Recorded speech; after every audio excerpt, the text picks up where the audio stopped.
nuclear weapon could obliterate an entire city, potentially killing millions while threatening the environment and the lives of future generations through its long-term catastrophic effects. Here's who owns the most destructive weapons on the planet and the safeguards in place to make sure they don't use them. 9 countries make up what is referred to as the Nuclear Club: the US, the UK, Russia, France, Israel, Pakistan, India, China, and North Korea. But it's Russia and the US that possess 90% of the world's nukes. There are over 13,000 nuclear weapons in the world today, but in most cases, the exact number in each country's possession is a closely held national secret. A nuclear weapon, which can be delivered via air, land, or sea, is a device that uses nuclear reaction to create an explosion, giving off 4 types of energy: a blast wave, intense light, heat, and radiation. The explosion creates a large fireball, which vaporizes upward into a mushroom-shaped cloud.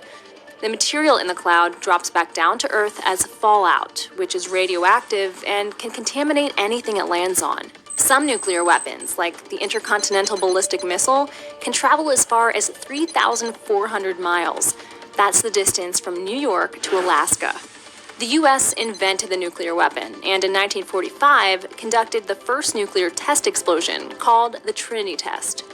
That same year, the US detonated 2 more nuclear weapons, atomic bombs, on the Japanese cities of Hiroshima and Nagasaki, killing over 200,000 people.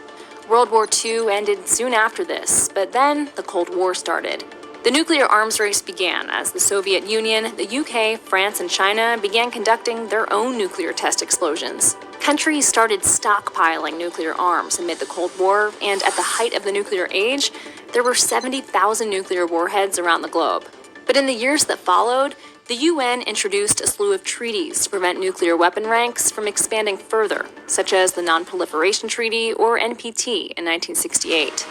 Today, almost every country in the world is part of the NPT, except for South Sudan, India, Pakistan, Israel, and North Korea. After the Cold War, the number of warheads decreased drastically, thanks to arms control agreements and the dismantling of retired equipment.